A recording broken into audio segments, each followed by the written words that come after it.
ரஷ்யாவில் ஏற்பட்ட சக்தி வாய்ந்த நிலநடுக்கத்தின் எதிரொலியாக அங்கு சுனாமி தாக்கியது. இந்த சம்பவத்திலிருந்து மக்கள் இன்னும் மீண்டு வராத நிலையில் அடுத்த அதிர்ச்சி சம்பவம் ஒன்று அங்கு அரங்கேறியுள்ளது. என்ன நடந்தது பார்க்கலாம்.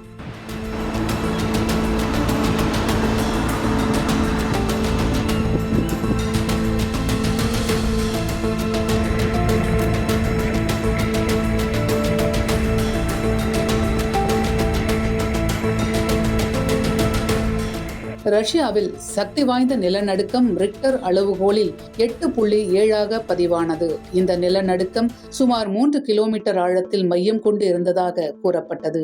சக்தி வாய்ந்த நிலநடுக்கத்தின் எதிரொலியாக அடுத்த சில மணி நேரத்தில் 3 இடங்களில் சுனாமி தாக்கியது.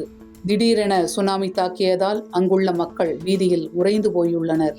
இந்த சம்பவத்திலிருந்து மக்கள் இன்னும் மீண்டு வராத நிலையில் அடுத்த அதிர்ச்சியாக ரஷ்யாவில் எரிமலை ஒன்று வெடித்து சிதறியுள்ளது. ரஷ்யாவின் கம்சட்கா தீபகற்பத்தில் அமைந்துள்ள க்ளூச்செவ்ஸ்காய் எரிமலைதான் வெடித்து சிதறியுள்ளது. இந்த எரிமலை சமீபத்திய சில ஆண்டுகளில் பலமுறை வெடித்து நெருப்பு குழம்புகளை கக்கியுள்ளது. பசிபிக் பெருங்கடலில் 8.7 ரிக்டர் அளவுகோலில் சக்தி வாய்ந்த நிலநடுக்கம் ஏற்பட்ட நிலையில் சில மணி நேரத்தில் இந்த எரிமலை வெடித்து சிதறிய சம்பவம்தான் ரஷ்ய மக்களை மீண்டும் அதிர்ச்சியில் உறைய வைத்துள்ளது. ரஷ்ய அறிவியல் கழகத்தின் யுனைடெட் புவி இயற்பியல் சேவை மையம் எரிமலை வெடிப்பை உறுதி செய்துள்ளது.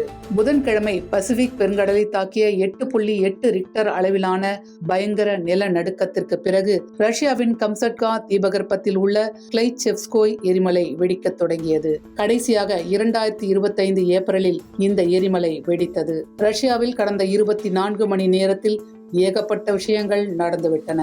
புதன்கிழமை காலை முதல் ரஷ்யாவில் நிலநடுக்கம் ஏற்பட்டது. மிக வலிமையான இந்த நிலநடுக்கம் காரணமாக அங்குள்ள கட்டடங்கள் குலுங்கின. தொடர்ந்து ரஷ்யா மற்றும் ஜப்பானில் சுனாமியும் ஏற்பட்டது. இதனால் மக்கள் தங்கள் வீடுகளை விட்டு வெளியேறினர்.